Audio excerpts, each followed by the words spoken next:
तो ये इससे पहले की क्लास में हमने द्विध्रुव के अक्ष पर, है ना, विद्युत क्षेत्र निकाल लिया और इसके बारे में समझा, इसका सूत्र बनाया हमने। एक चीज़ और है, अभी अगला है विषुवतीय तल पर स्थित बिंदुओं के लिए। विषुवतीय तल का मतलब होता है एक तल बनाया जाए जो लंबवत हो, मतलब जो अक्ष के लंबवत हो और मध्य बिंदु से पास होता हो। डाइपोल का जो मध्य बिंदु होता है उसका जो केंद्र होता है, जो सेंटर होता है, उससे पास हो और उस पर कोई बिंदु ले लिया जाए तो वहाँ पर विभव, है ना, विभव नहीं है विद्युत क्षेत्र, है ना। ठीक है, चलते हैं।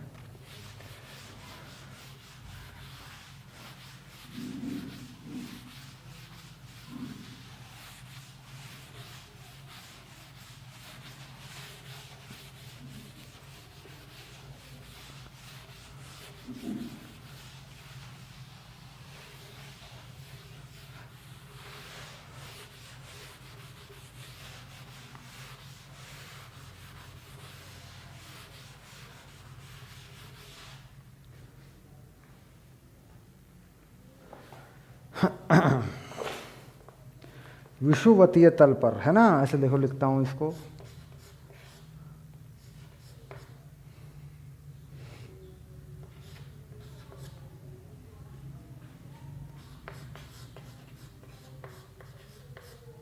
विषुवतीय तल पर स्थित बिंदुओं के लिए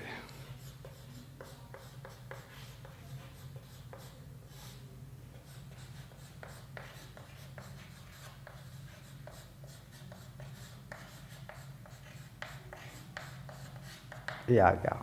ठीक, खैर बनाते हैं इसका सूत्र। चलिए, अब सबसे पहली बात यह है कि विषुवतीय तल या इक्वेटोरियल प्लेन, क्या बोलें इसको अंग्रेजी में, इक्वेटोरियल प्लेन, इक्वेटोरियल, है ना, प्लेन, ये है देखिए विषुवतीय तल। इक्वेटोरियल प्लेन बना के दिखाना पड़ेगा, बताना पड़ेगा पहले कि लंबवत जो प्लेन है वो किस तरह का है। तो पहले क्या करते हैं हम एक लेते हैं प्लस और एक लेते हैं माइनस, यानी ये हो गया हमारा प्लस क्यू आवेश और ये हो गया हमारा माइनस क्यू आवेश, ऐसे। ठीक, इनको मिलाने वाली रेखा के बिल्कुल मध्य बिंदु पर चले जाते हैं, ऐसे। ये मध्य बिंदु हो गया। देखिए, मध्य बिंदु से हम जो दूरियां मानते हैं वो मान ली हमने ए दोनों तरफ, देखो दोनों दूरियां मैंने मान ली, ये मान ली मैंने दोनों दूरियां। अब हमें एक ऐसा तल बनाना है जो मध्य बिंदु से हो और इसके लंबवत हो। अब इसका मतलब सीधा है, अगर आप अक्षों पर चले जाएं तो ये मान लीजिए हो गया एक्स अक्ष, और ये मान लीजिए बना लिया तुमने वाई अक्ष, और ये मान लीजिए बना लिया तुमने जेड अक्ष। ठीक, तो जो लंबवत तल है, एक्स अक्ष के लंबवत जो तल है वो वाई और जेड में होगा। ठीक, अब बनेगा कैसे देखो,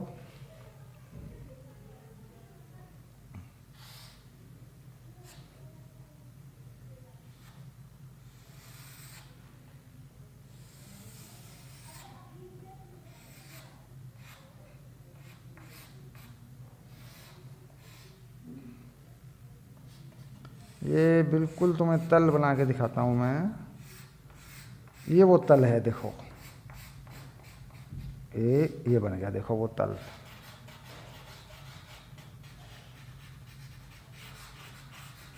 ये वो तल है। ठीक, अब दिख रहा होगा। अब इस तल से बिल्कुल केंद्र से आगे बढ़ जाऊं मैं, ठीक, तो ये एक्स अक्ष हो गया, और इस केंद्र पे ऊपर जाऊं और यहाँ एक बिंदु ले लूं, ये बिंदु ले लूं मैं, बिंदु ए। ठीक, तो ये बन गया बिंदु ए, विषुवतीय तल पर एक बिंदु बन गया, लंबवत तल पर एक बिंदु बन गया।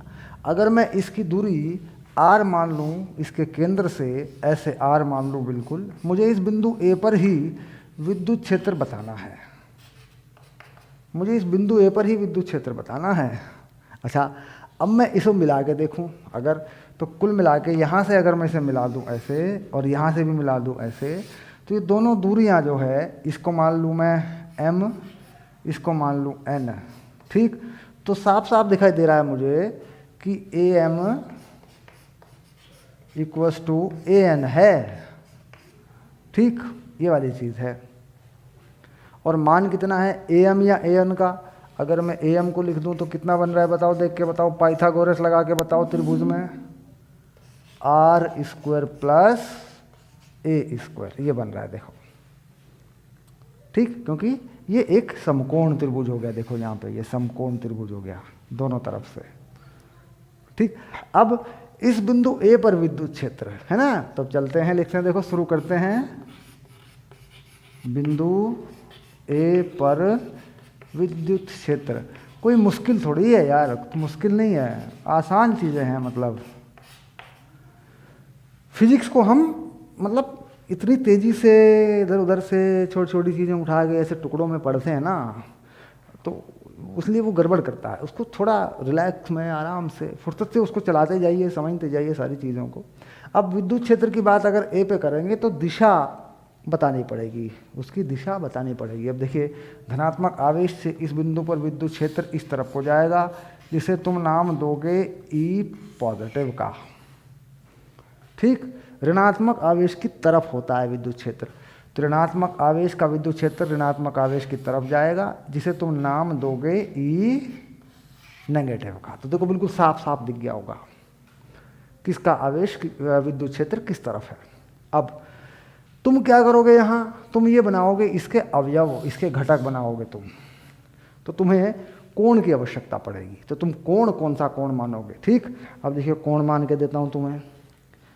कोण ये माना जाएगा, ये वाला कोण, ये कोण हो गया थीटा। उधर ये दूसरा कोण है, देखिए ये कोण भी कितना हो गया, ये भी हो गया थीटा। दोनों कोण थीटा हैं, क्योंकि ये जो रेखा तुमने खींची है ये वाली, ये किसके समानांतर है? ये द्विध्रुव के अक्ष के समानांतर है। अब थीटा समझ में आ रहा होगा, थीटा बन गया। ये कोण थीटा है कौन सा कोण? कहता यही जो कोण है ये जिस पे तुमने आर बनाया, यही थीटा है। ठीक, अब थीटा के बनने के बाद अब समझ में आ रहा होगा कि वाई अक्ष पर किस प्रकार विद्युत क्षेत्र के अवयव बनेंगे या उसके घटक बनेंगे। अब देखो यहाँ से आगे, अगर यहाँ से इस चीज़ को मैं हटा लेता हूँ, या आपने समझ लिया कि जो दूरी है वो कितनी है बिंदु ए से एम एन की, तो अब मैं इसके घटक बना देता हूँ। देखो ऐसे, तो ई प्लस कॉस थीटा, और ऊपर की तरफ जाने वाला घटक क्या है इसका? E plus sine theta. ये दोनों जो घटक हैं ये लंबवत घटक हैं। ठीक, यानी एक कॉस वाला और एक साइन वाला। तो कॉस वाला आगे की तरफ जा रहा है, साइन वाला बोर्ड पे अगर देखें, बोर्ड के हिसाब से बता रहा हूँ मैं, तो ऊपर की तरफ जा रहा है।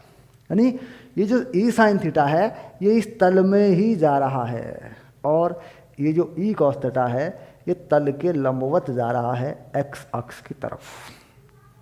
ठीक, चलिए अब इसके बनाइए। इसका भी ई माइनस वाला कॉस थीटा आगे जा रहा है एक्स अक्ष पे, और एक इसका ई साइन थीटा नीचे आ रहा है तल में नीचे, या बोर्ड पे नीचे हम देख रहे हैं। तो कितना आ रहा है? वो आ रहा है ई sine theta.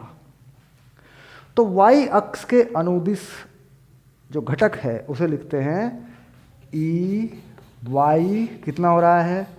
E plus sine theta, ऊपर को और नीचे को माइनस लगा दूं, दिशा का है था विद्युत क्षेत्र में क्या है, दिशा के हिसाब से लिखना है मुझे।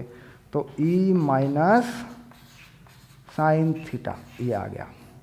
और एक्स अक्ष पर जो विद्युत क्षेत्र के घटक जा रहे हैं वो दोनों एक ही दिशा में आ रहे हैं। आप देख रहे हैं कि दोनों एक ही दिशा में हैं। उन्हें जोड़ देता हूँ, तो ई एक्स जो हो रहा है वो हो रहा है ई प्लस कॉस थीटा और E minus cos theta. Simple.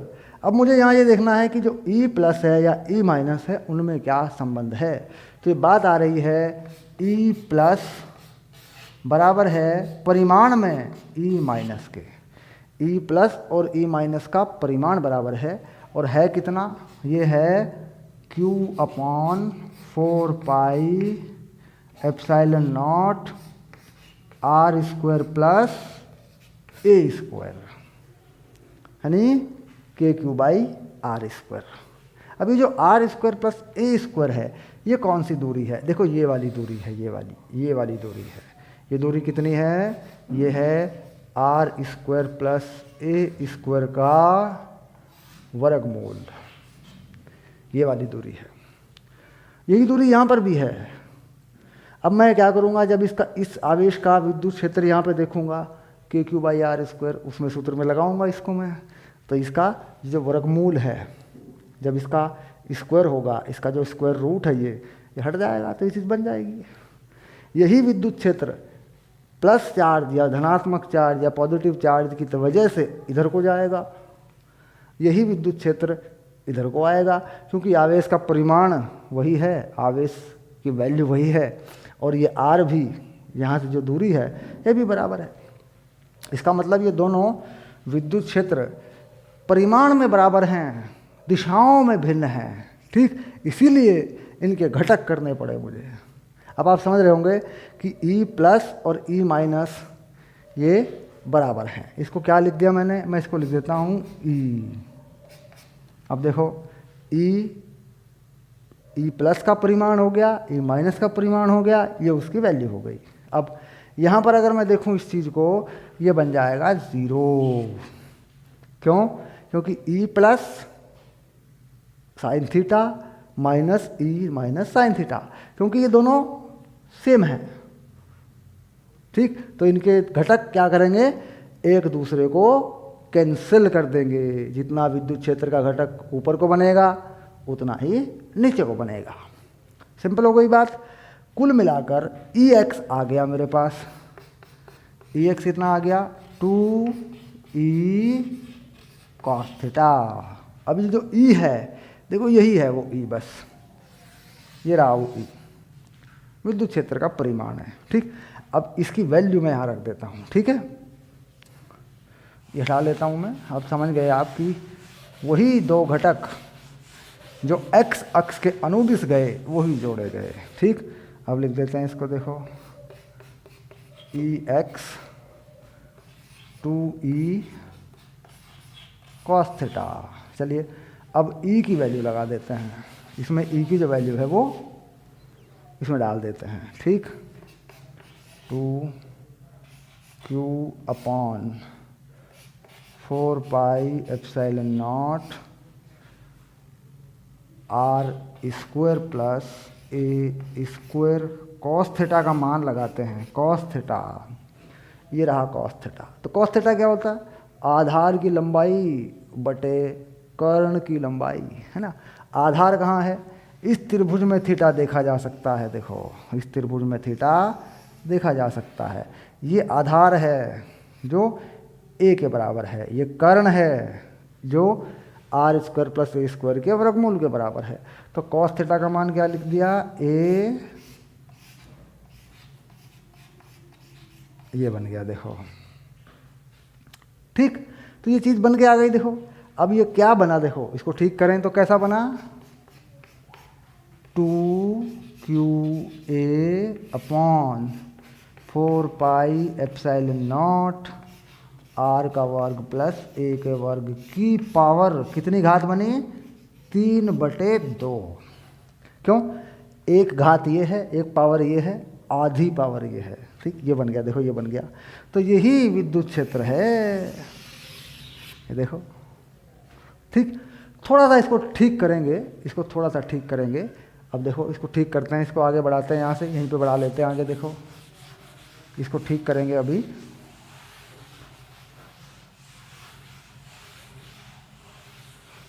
देखो फिर से आ गया EX, इसको x मान लें तो x ही मान लो, कोई बात नहीं, इसको x मानते रहो।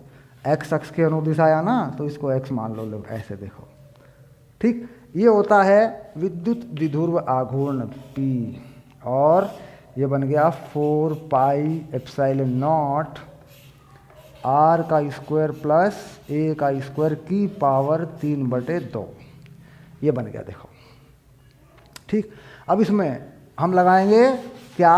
आदर्श डाइपोल, आइडियल डाइपोल को मान लिया जाए जो शर्त है वो मान ली जाए, क्या, यदि r बहुत बहुत बहुत बड़ा है a से, तो कितना हो जाएगा देखो Ex, है ना, कितना बन रहा है, P/4πε0। ये a छोड़ देंगे यहाँ पे तो बनेगा r⁻3। कैसे बना, पक्का करो, ये छूट जाएगा। r की पावर कितनी बचेगी, 2, 2 से 2 गुणा में पावर में गुणा हो जाती है, तो ये 3 हो गई, ये बन गया। अब ये इस पे लगाएंगे दिशा, इसकी जो दिशा है वो कैसी है, देखो ये है इस तरफ, माइनस चार्ज की तरफ, यानी ये कैसे जाता है, प्लस चार्ज से विद्युत रेखा माइनस में जाती है, तो कैसा विद्युत क्षेत्र है, प्लस चार्ज की तरफ से जाती हुई है, तो दिशा क्या है, प्लस से माइनस की तरफ। और विद्युत द्विध्रुव की दिशा, विद्युत द्विध्रुव की दिशा किस तरफ होती है, यहाँ पे अगर दिखाऊंगा, देखो अभी मैं, ये होती है इस तरफ, उल्टी दिशा होती है P की, माइनस से प्लस की तरफ होता है। तो यानी ये जो विद्युत क्षेत्र है ये द्विध्रुव की दिशा के विपरीत है, तो इसका मतलब माइनस लगा देंगे, ये लो देखो, ठीक भाई, परिमाण तो पहले ही लगे हुए थे, परिमाण तो पहले ही था, माइनस किसकी वजह से लगा दिया, दिशा विपरीत है तो लगा दिया पहले माइनस। अगर उसी दिशा में होता तो मैं दोनों पे सदिश राशि लगा देता ऐसे ही, क्योंकि दो भौतिक राशियाँ अगर बिल्कुल एक ही दिशा में हैं तो दोनों पे एक ही तरफ से वेक्टर लगा दो आप, कोई दिक्कत नहीं है। तो ये चीज़ आ गई, देखो ये बन गया ऐसे, ठीक। बाकी सदिश राशियों की दिशा लगाने के और नियम भी हैं, और तरीके से भी लगा सकते हैं। देखो अब मैं इस पर दिशा दूसरे तरीके से लगा दूंगा, देखो कैसे, मान लो देखो अब आप फिर से लगाऊंगा, देखो मैं दिशा फिर से लगाऊंगा, आप कहेंगे सर डायरेक्ट लगा दी आपने, मैं फिर करता हूँ, देखो 1 मिनट रुक जाओ, मैं फिर लगाता हूँ, ये तो समझ लिया होगा आपने। देखिए P कहाँ है, अगर मैं P को परिभाषित करूँ तो P है 2qa माइनस आई कैप। जरा पक्का करो, देखो है कि नहीं। आगे की तरफ कौन है, x अक्ष है, ये x अक्ष का सदिश क्या होता है, आई कैप दिशा सदिश होता है। ये देखो ये रहा, ये P है, और विद्युत क्षेत्र किधर है, ये आई कैप पे है, ये आई कैप की तरफ है, ठीक। अब मान लीजिए मैं P पे दिशा लगाता हूँ, मैं दिशा लगाता हूँ P पे, तो P को मैं क्या लिखता हूँ, 2qa माइनस आई कैप, ठीक। तो लिख देता हूँ, लो मैंने लिख दिया 2qa माइनस आई कैप, मैंने सदिश में लिख दिया इसको, ठीक। अब ये P वेक्टर है, अब मुझे इसे इसके साथ मिलाना है, माइनस आई पे ये आ गया कि नहीं आ गया, भाई माइनस का आई तो लग गया, क्योंकि ये माइनस का निशान बाहर आ जाएगा, बना देगा। तो सीधी सी बात यह है कि इस तरीके से दिशाओं को देखोगे अगर तो भी पता लग जाएगा, एक प्लस आई पे है, एक माइनस आई पे है, तो इसका मतलब वेक्टर से पहले माइनस लगा दे तो अपने आप आ जाएगा, तो माइनस P, ये देखो आई एक्स अक्ष के सदिश को देखें, इस तरीके से लिख के देखें, देखो अपने आप फिट आ जाएगा मामला, ठीक। माइनस करें इसको, आई कैप माइनस आई कैप की तरफ है, ठीक, इसकी वैल्यू लिख दें, ठीक। तो ये अपने आप प्लस की तरफ चला जाएगा, माइनस माइनस प्लस हो जाएंगे, ये माइनस है, एक माइनस इसमें है, देखो तो प्लस किस पे बनेगा जाके, ये आई कैप पे जाके बनेगा, ठीक। तो कुल मिला के सदिश राशियों को अगर दिशा लगानी है तो सेम दिशा में है तो सदिश लगा दो, विपरीत दिशा में है तो माइनस लगा दो, ये आप वेक्टर में समझ चुके होंगे, कोई दिक्कत नहीं है इसमें। चलिए ये बन गया विषुवतीय तल यानी इक्वेटोरियल प्लेन के किसी बिंदु पर जो है आपका विद्युत क्षेत्र। अब ये जो कोई पूरा जो प्लेन है इसमें कोई बिंदु ले लो आप, कोई बिंदु यहाँ रख लो, यहाँ रख लो, यहाँ रख लो, यहाँ रख लो, यहाँ रख लो, यहाँ रख लो, ठीक, क्योंकि ये लंबवत प्लेन है, यही काम करेगा। यहाँ पर एक शर्त आपने देखी, एक कंडीशन आपने देखी कि जो विद्युत क्षेत्र होता है, परिणामी विद्युत क्षेत्र जो निकल के आता है, ये इस प्लेन के लंबवत होता है। पॉजिटिव चार्ज से ये विद्युत क्षेत्र चलती है, नेगेटिव में घुस जाती है, तो इसका मतलब ये इस प्लेन के लंबवत होती है और इसकी दिशा डाइपोल के अक्ष के समांतर होती है, ठीक, और डाइपोल द्विध्रुव की दिशा के विपरीत होती है। ये बातें आपको याद रखनी है, ठीक, ये समझ गए होंगे आप पूरी तरह। चलिए अब हम चलते हैं आगे, दोनों विद्युत क्षेत्र हमने बना लिए हैं, डाइपोल के लिए। अब इस चैप्टर में हम इस पर जो आंकिक उदाहरण है एनसीईआरटी में जो लगेंगे अब हम वो करेंगे, ठीक है, सॉल्व करेंगे उनको।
चलिए आ गया, यहाँ पर एक बिंदु है द्विध्रुवों की भौतिक सार्थकता, इस बारे में हम बात कर चुके हैं। एक एनसीईआरटी में एक बिंदु दिया है द्विध्रुवों की भौतिक सार्थकता। तो ये वीडियो मैंने जब द्विध्रुवों को जब मैंने इस क्लास में शुरू किया था, इससे पीछे वाली क्लास में, तो मैंने आपको बताया था कि भाई ये कहाँ काम करती है, HCl का मैंने उदाहरण दिया था। अब करते हैं उदाहरण है इस पे आधारित एक 110 है ना, उदाहरण है 110 यानी 10 नंबर का उदाहरण है। उदाहरण है ये 110, ये देखो ऐसे। इसमें क्या है, प्लस माइनस 10 माइक्रो कूलम, तो प्लस 10 माइक्रो कूलम ऐसे, और एक है माइनस का आवेश माइनस 10 माइक्रो कूलम। ये कुछ दूरी पर रखे हैं, 5 मिलीमीटर की दूरी पर स्थित हैं। तो इनके बीच की जो पूरी दूरी है वो कितनी है, 5 10 की पावर माइनस 3 मीटर में। क्योंकि मैंने मीटर में क्यों लिखा, क्योंकि मिलीमीटर की दूरी नहीं लगेगी सूत्र में, मीटर वाइज लगेगी। अच्छा, हम जानते हैं कि ये पूरी दूरी जो होती है हमारे सूत्र में, ये होती है 2a के बराबर, a का डबल होता है ये।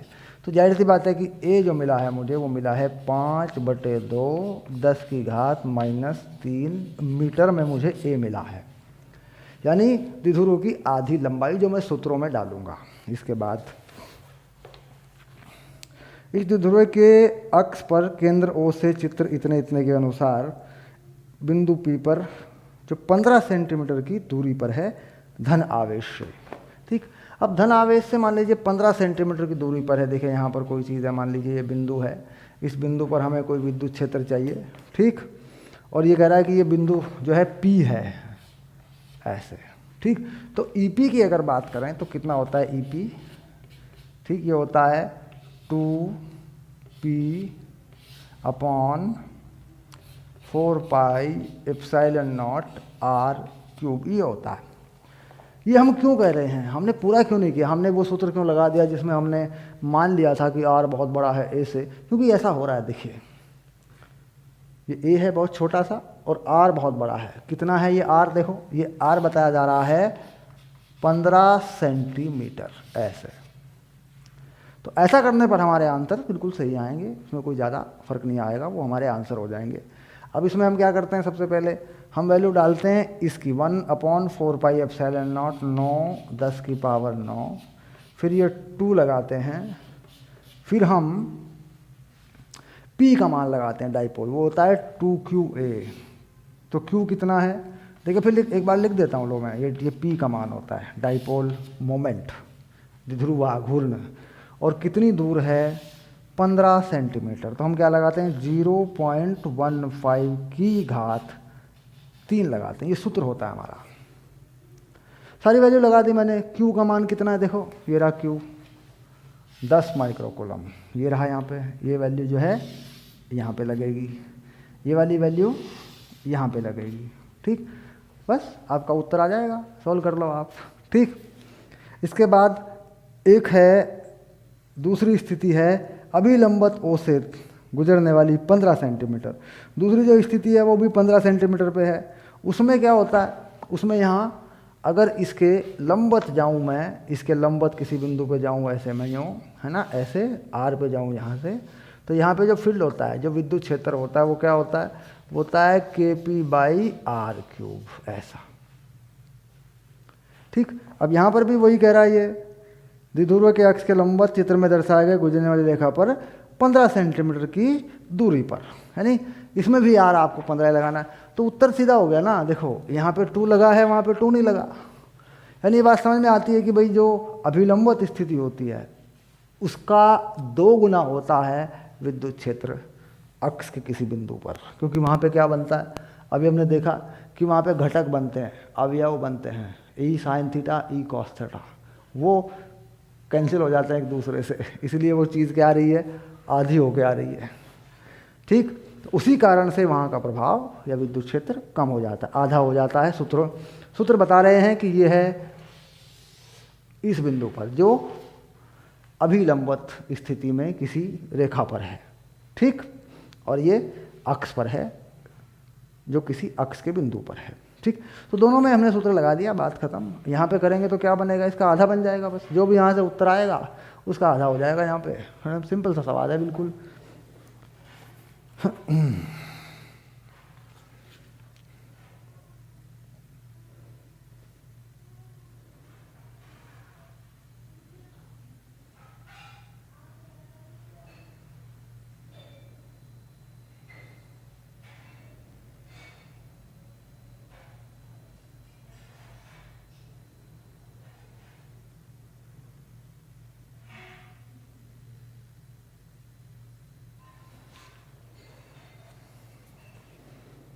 चलिए, इसके बाद एक समान बाह्य क्षेत्र में द्विध्रुव है।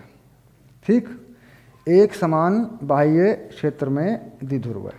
यहाँ पर हमें एक सूत्र बनाना है, छोटा सा सूत्र है ये बनता है दरअसल इसके जो आघूर्ण है, बल आघूर्ण, उसका ये सूत्र बनता है। बल आघूर्ण का परिणाम जो होता है ये उसका सूत्र बनता है, इसको बनाते हैं। इसके बाद हम फिर आगे जाएंगे अगले अध्याय में, तो फिर इसकी ऊर्जा बनेगी, विभव बनेगा, ये सब चीज़ें बनेंगी। ठीक, इस उदाहरण में आप वैल्यू डाल लेंगे, ये आपका सॉल्व हो जाएगा।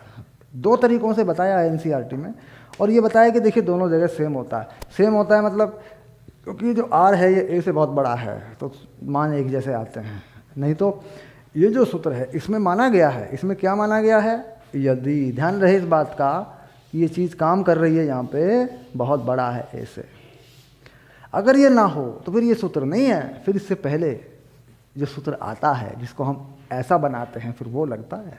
ठीक है, फिर उसको लगा के करेंगे, अपने आंकिक को, प्रश्न को, न्यूमेरिकल को पहचान लेंगे कि भाई ये जो ए होता है, ये आर जो होता है, ये इससे बहुत बड़ा है या नहीं है। बहुत बड़ा नहीं है तो फिर जो सूत्र इससे पहले आता है जब हम डेरिवेशन बनाते हैं तब वो लगेगा। ठीक है, चलिए अब आया एक समान बाह्य क्षेत्र में द्विध्रुव, आघूर्ण बनाते हैं, बल आघूर्ण।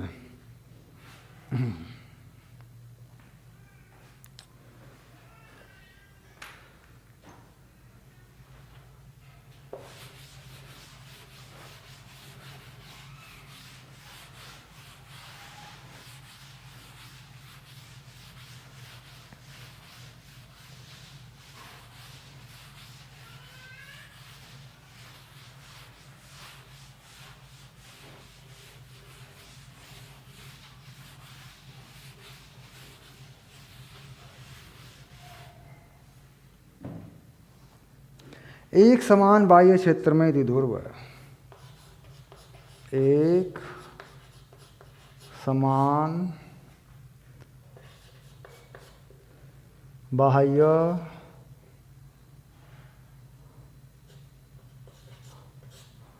क्षेत्र में द्विध्रुव है।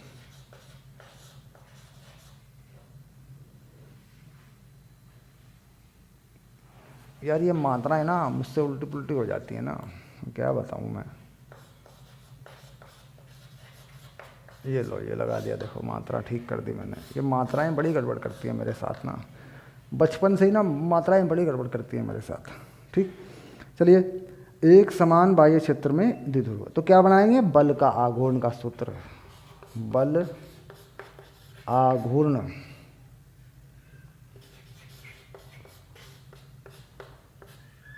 ये बनाएंगे यहाँ पे। ठीक है, अब देखो इसमें एक बात ये होती है कि ये इसने कहा भाई एक समान विद्युत क्षेत्र है, तो एक समान विद्युत क्षेत्र में बल देखेंगे और आघूर्ण देखेंगे। अब इसमें रख लेते हैं हम पहले हम लगाते हैं एक समान विद्युत क्षेत्र। तो विद्युत क्षेत्र को पहले लागू करते हैं, उसके बाद देखते हैं उसमें क्या क्या होता है ना। तो यहाँ बना लेते हैं एक समान विद्युत क्षेत्र। देखो ये 3 लाइनों से मैंने बताया एक समान विद्युत क्षेत्र ई। ठीक, अब इसमें रखते हैं एक आघूर्ण द्विध्रुव चलिए रख देते हैं, ये देखिए ऐसे रख देते हैं, थोड़ा कोण बनाते हुए रखते हैं। ये आवेश कैसा, ये प्लस रख लेते हैं, और ये आवेश कैसा, ये माइनस रख लेते हैं। ठीक, ये आवेश कैसा है, प्लस में है, और ये आवेश कैसा है, माइनस में, ऐसे रख लेते हैं। ठीक, विद्युत क्षेत्र की दिशा में प्लस के आवेश पर, पॉजिटिव आवेश पर बल लगेगा, उस बल को बताते हैं। इस पर बल लगेगा कितना, QE। ये आप जानते होंगे, विद्युत क्षेत्र और आवेश को गुणा करें तो बल आ जाता है। ठीक, इस पे विपरीत दिशा में बल लगेगा, देखो ऐसे, इस पे QE इधर को लगेगा ऐसे। ठीक, तो बल द्विध्रुव पर परिणामी बल, याद रखेंगे इस बात को। देखो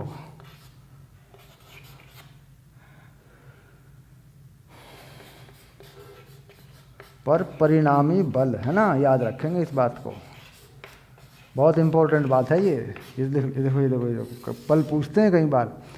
एक समान है विद्युत क्षेत्र, अगर विद्युत क्षेत्र असमान हो जाएगा तो बल लगेगा। अब देखो बल कितना बन रहा है, F, ये बन रहा है QE माइनस QE, ये बन रहा है 0। ठीक, यानी जो कुल बल है वो कितना आ रहा है, 0 आ रहा है, 0 आ रहा है। देखो इस पे आगे को उतना ही बल है, इस पे पीछे को उतना ही बल है। कह रहा जी इस बल के कारण चलेगा तो नहीं, घूम सकता है। अब घूमने के लिए क्या है, बल आघूर्ण होना चाहिए। तो बल आघूर्ण बनेगा कि नहीं बनेगा वो देखते हैं। अब केंद्र के परितः आघूर्ण, केंद्र के परितः आघूर्ण, अब लिखते हैं, मान लीजिए केंद्र के परितः आघूर्ण। क्या फार्मूला आघूर्ण का, ऐसे लिखते हैं, देखो आघूर्ण का होता है R और क्रॉस F। ठीक, R यानी त्रिज्या, लंबवत दूरी अगर ले लें इसको तो ये त्रिज्या जैसी बन जाती है, वृत्त के ऊपर घूम रहा है मान लीजिए। ठीक, इसे बोलते हैं भुजा, आघूर्ण में लगी हुई भुजा जिस पर बल लगता है। मान लीजिए मेरी भुजा को आप यहाँ से पकड़ के उधर को खींच लें, है ना, तो ये जो त्रिज्या बनेगी, लंबाई ये R हो गई, और आपने जो लगाया बल घुमाने के लिए। आप किसी दरवाजे को खोलते हैं, ठीक, दरवाजे पे कहाँ से, कब्जे से कितनी दूरी है ना, वो R बन जाती है, और जो खींच बल लगाते हैं आप तो वो बल फिर आघूर्ण बन जाता है इस सूत्र के अनुसार। ठीक, अब अगर हम इस सूत्र को लगाएं तो हम देख रहे हैं कि हमें जो ये बल है और ये केंद्र है, अगर ये घुमाएं इसको तो इस पर जो वृत्त बनेगा, देखिए इस तरीके से चलेगा ये वृत्त के ऊपर, ऐसे इधर को चलेगा ये यूँ ऐसे, और इधर से इधर को चलेगा ऐसे। ठीक, तो या तो बल के वो घटक पता करिए जो गति के अनुकूल हों, गति के अनुसार हों, ताकि इस सूत्र को सीधे सीधे लगा दिया जाए, परिमाण में लगा दिया जाए, या फिर सदिश निरूपण करिए, सदिश राशियों के पदों में लिखिए। सदिश राशियों के पदों में लिख के भी करते हैं, अच्छा लगता है, बहुत अच्छी बात है। लेकिन सामान्यतः क्या है कि घटक बना लेते हैं। देखो इसके घटक, मान लीजिए मैं ये एंगल, ये कोण कितना बना लेते हैं, इस कोण को बना लेते हैं थीटा, यानी विद्युत क्षेत्र की दिशा से डाइपोल की दिशा। डाइपोल की दिशा कैसी होती है, देखो बताओ, माइनस से प्लस की तरफ, तो यहाँ P बन जाएगा। देखो ये P बन गया, ये P है, द्विध्रुव आघूर्ण है। द्विध्रुव आघूर्ण की दिशा से ये द्विध्रुव आघूर्ण घूमेगा, तो कितना कोण बना दिया, थीटा। ठीक, और P का मान कितना बना दिया, देखो P का मान मालूम पड़ जाएगा, यहाँ से देखो P लिख देते हैं, ये होता है A, और दूसरे वाले से भी बना दूं तो ये होता है A, यानी द्विध्रुव के केंद्र से मैंने दोनों दूरियां A बना दी, और बता दिया कि माइनस से प्लस की तरफ पी होता है, ठीक। और पी को मैंने लागू कर दिया कहाँ पे, ये मान लिया केंद्र पे ये काम कर रहा है, क्योंकि वैसे वास्तविक में ये माइनस से प्लस की तरफ भी होता है और पूरे पे काम करता है ये, लेकिन हमने कहा जब गणनाएं करते हैं तो हम ऐसा मान लेते हैं भाई केंद्र पे पी माइनस से प्लस की तरफ काम करता है, ठीक। और पी की वैल्यू कितनी होती है, तो पी को बताऊं तो कितना होता है परिमाण में, 2QA होता है, ये पी परिमाण में होता है इतना, ठीक। ये हमें पता है, शुरू से हम पढ़ रहे हैं इस पूरी अपनी क्लास में, ठीक। इसका सदिश निरूपण सारी बातें हमने कर दी हैं, ठीक है। अब घटक बनाऊंगा मैं, तो घटक बनाने के लिए मुझे इसे हटा देता हूँ मैं पी को, और पी को यहाँ रख देता हूँ, यहाँ देखो पी को यहाँ लिख देता हूँ ताकि याद रहे, समय आने पर इसका इस्तेमाल करेंगे। हाँ चलिए, अब ये थीटा देखो, सीधी लाइन खींची समांतर, ये थीटा बन गया देखो, तो इधर जाने वाला घटक QE कॉस थीटा, और गति के अनुसार आने वाला घटक क्या हुआ, QE साइन थीटा। अब QE साइन थीटा लंबवत बल है जो घुमाएगा, जो वृत्त की, घूमने वाले वृत्त की स्पर्श रेखा के अनुदिश आ गया है, जो घुमाएगा इसको। ऐसे ही बिल्कुल ऐसा इसमें भी होगा, देखो इसमें भी देखें तो ऐसा होगा, ये देखो ये चला गया, और एक आएगा लंबवत इधर को, ये आ गया QE कॉस थीटा, और ये आ गया QE साइन थीटा, ठीक। अब अगर तुम देखोगे तो बल के दो घटक इस प्रकार आए हैं जो इसे यूं घुमाएंगे, यानी यहाँ कर रख दूं मैं, यूं घूम जाएगा। और ये जो जाने वाले घटक हैं बल के, ये त्रिज्या के अनुदिश चले गए, ये कोई आघूर्ण नहीं लगाएंगे, क्योंकि भाई इधर को खींचेंगे, इधर को थोड़ी खींचेगा, घुमाना है, खींचने वाली बात तो कोई है ही नहीं। तो ये प्रभावी जो ये बल है, ये शून्य हो गया इस दिशा में, ये कोई आघूर्ण नहीं लगाएगा। अब आघूर्ण मिल गया हमें इस तरीके से। अब आघूर्ण की अगर मैं बात करूं, यूँ इसे घुमाऊं, तो ये भी देखिए घुमा रहा है इसे, तो तुम्हारी तरफ से ये वामावर्त घूमेगा, देखो तो दोनों ही घुमा रहे हैं। इसे बोलते हैं कपल, जोड़ा, बलों के जोड़े के कारण आघूर्ण। तो कितना बन गया आघूर्ण, अब यहाँ सीधे सीधे लगा सकता हूँ, देखो मैं आघूर्ण का परिमाण लगाऊंगा मैं यहाँ पे, R, कितना R है, A,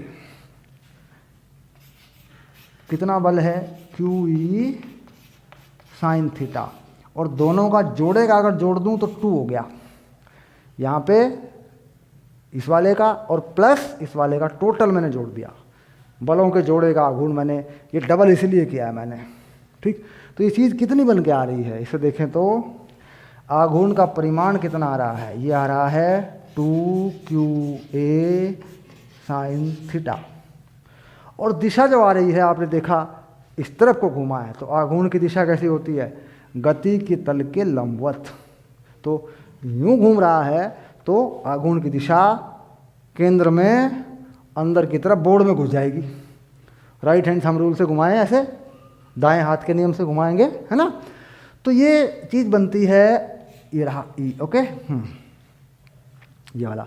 अब 2QA ये होता है डाइपोल मोमेंट, तो इस 2QA की जगह पे क्या लिख सकते हैं, PE साइन थीटा। ये क्या है, ये परिमाण है, P साइन थीटा क्या है, आघूर्ण का परिमाण है। ये आघूर्ण है, बल का आघूर्ण है, और बल कितना है, 0 है। क्यों, क्योंकि एक समान विद्युत क्षेत्र है, विद्युत क्षेत्र एक समान नहीं होगा तो बल बनेगा, आघूर्ण भी बनेगा, फिर दोनों चीज़ें बन सकती हैं, ठीक है।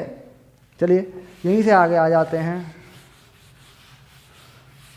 अब यहाँ से P और E साइन थीटा पर बात करते हैं।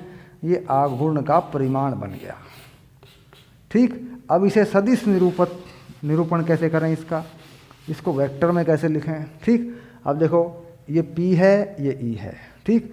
इधर को घूमेगा, P और E के बीच का कोण किधर को घूमता है, देखो पक्का करो, ये P है, वो V है, तो किधर को घूमेगा, नीचे को घूमेगा। तो इसका मतलब आघूर्ण अंदर को जाएगा, P और E के साथ में उसकी दिशा दी जा सकती है, क्योंकि जो P की दिशा है वही R की दिशा है। देखो ये जो R तुमने लगाया था R क्रॉस F में, वो P की ही दिशा है। देखो ये R लगा दिया, मान लो दिशा मान लें हम, ठीक। तो क्या हो गया, फिर सीधा हो गया P क्रॉस E, ये आ गया देखो, ये बन गया सदिश निरूपण। यानी जो P की दिशा है वही R की दिशा है और E की दिशा आपकी है ही, तो दोनों पे दिशा लगा दूं। और जो कोण घूमता है थीटा, वो देखो इस तरफ को घूमता है। मान लीजिए छोड़ दूं इसको मैं, विद्युत क्षेत्र क्या करेगा, इसे यूँ घुमा देगा, तो कोण जो चलेगा ये यूँ चलेगा नीचे की तरफ, तो कोण घूमेगा ऐसे यूँ, तो फिर अंदर की तरफ रुकी आघूर्ण की दिशा। यानी P की दिशा ही R की दिशा है, E की दिशा है, तो उस तरीके से R क्रॉस F। ठीक, ये हो गया इसका सदिश निरूपण। ठीक, चलिए सिंपल सी बात है, समझ में आ गया।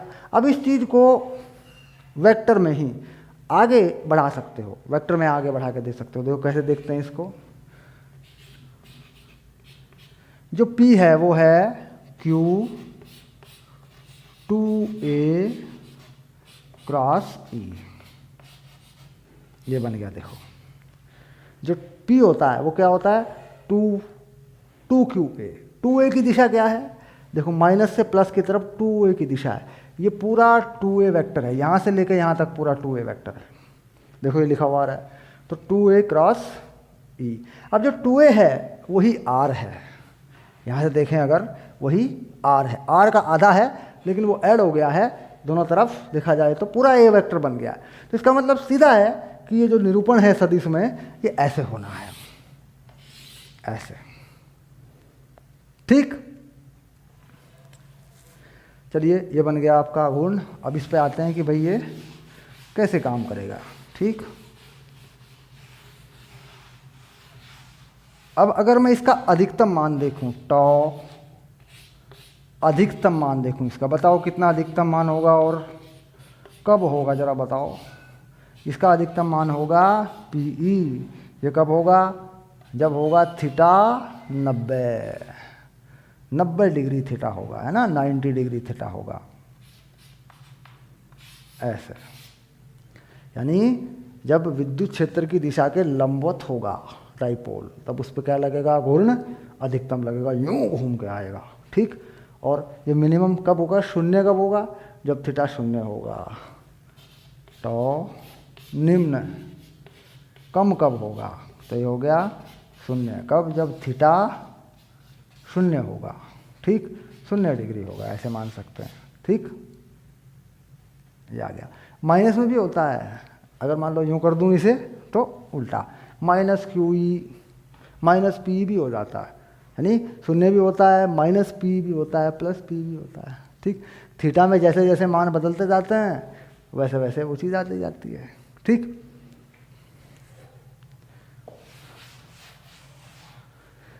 अब तो समझ लिया कि आघूर्ण कैसे काम करता है, बल का आघूर्ण कैसे काम करता है। चलिए अब इस पे एक सवाल भी करवाएंगे। ठीक, चलिए ये रखा, देखो एक्सरसाइज में आ गया सवाल नंबर 10, है ना, इसे करेंगे। देखो सवाल नंबर 10 को करवाऊंगा इसी क्लास में, बाकी जब NCERT के हल दूंगा तब भी करवा दूंगा इसको। ठीक है, तब भी करवाऊंगा। अभी इसको कर लो लगे हाथ, एक न्यूमेरिकल है हमारे पास, उसे कर लेते हैं। बहुत ज़्यादा न्यूमेरिकल इस क्लास में जिसमें मैं बेसिक पढ़ाता हूँ उसमें बहुत ज़्यादा न्यूमेरिकल ठीक नहीं है। ठीक है, क्योंकि उस न्यूमेरिकल में हमें बेसिक ठीक करना है, तो इसलिए एक एक न्यूमेरिकल 2-2 न्यूमेरिकल लेते चल रहे हैं। बाद में जब आप बहुत सारे आंकिक प्रश्न करेंगे तब उसमें कर लेंगे सारी चीज़ों को। चलिए अब इस सवाल को देख लें पढ़ के, क्या कहता है सवाल। ये है अभ्यास